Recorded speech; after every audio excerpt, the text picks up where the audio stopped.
मध्य प्रदेश में उपचुनाव के परिणाम आने के बाद भाजपा कार्यकर्ताओं ने नतीजों को लेकर जमकर खुशी जाहिर की है। मध्य प्रदेश में 28 सीटों में से भारतीय जनता पार्टी ने 19 सीटों पर अपना कब्जा जमाया है। वहीं भाजपा कार्यकर्ताओं ने पूरे प्रदेश में नतीजों के बाद आतिशबाजी कर खुशियां जाहिर की। इस बीच जीत के जश्न पर राज्यसभा सांसद कैलाश सोनी ने बीजेपी की जीत को मध्य प्रदेश की जनता की जीत बताया है और कहा कि जनता के विश्वास के कारण ही एक बार फिर प्रदेश में भाजपा की वापसी हुई है। जीत के जश्न के बीच सांसद कैलाश सोनी ने कांग्रेस पर जमकर निशाना साधा।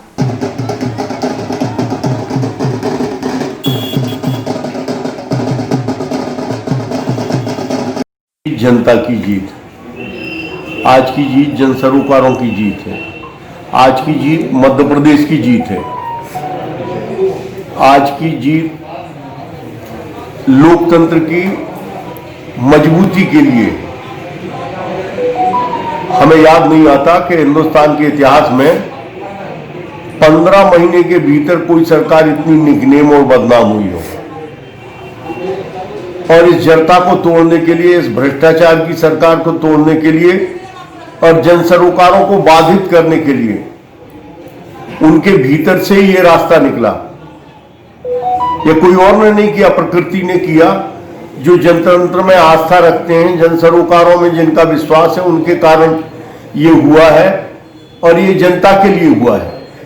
मध्य प्रदेश की जनता जानती है कि मध्य प्रदेश का सुचारू रूप से संचालन तब संभव है जब दिल्ली सरकार से इनकी युति बने।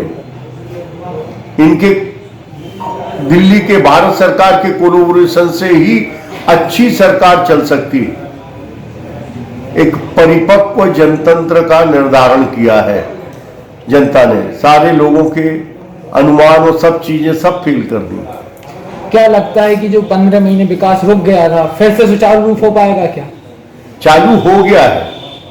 अभी आपने बिजली के मसले पे जो लोगों की कठिनाइयां थी, आज बीमा की राशि नहीं पटाई थी, अभी सबके खातों में राशि आ रही। मध्य प्रदेश के एक एक किसान से पूछ लो।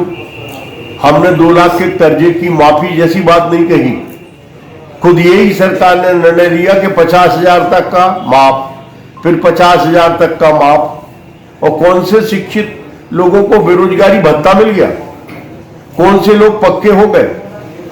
जितने वचन पत्र में इनके आश्वासन थे, इस सब में विफल हुए।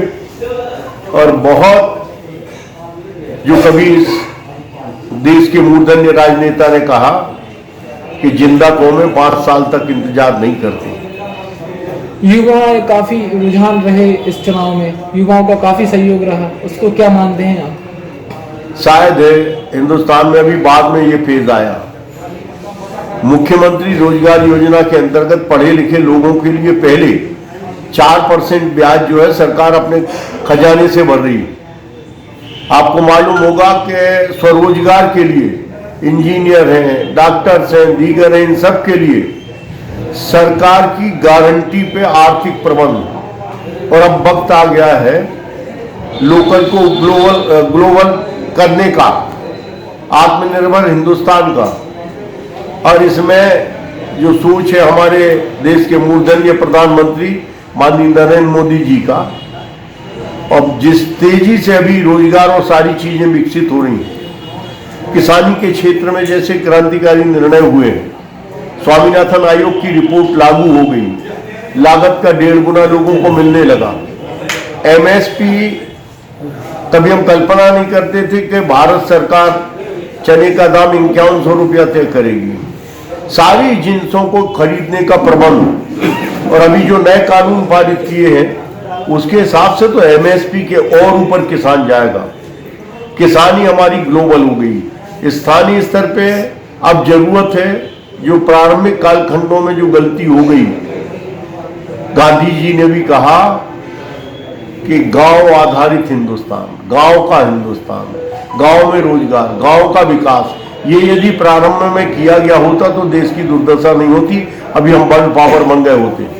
ये प्रधानमंत्री सड़क यदि पंचवर्षीय योजनाओं में स्वतंत्रता के बाद बना दी गई होती तो लोग कलकत्ता, दिल्ली और बंबई नहीं जाते। जिनकी पूंजी है कृषि का ज्ञान, वे सारे लोग इतनी इतनी कीचड़ से निजात पाने के लिए अपने बच्चों को एजुकेशन मिल जाए, स्वास्थ्य मिल जाए, इसलिए सब मुंबई, कलकत्ता, दिल्ली चले गए। JSR टाइम्स के लिए नरसिंहपुर से सुमित साहू की रिपोर्ट। ताज़ा खबरों के लिए सब्सक्राइब करें JSR टाइम्स और साथ ही नोटिफिकेशन पाने के लिए बेल आइकन को दबाएं।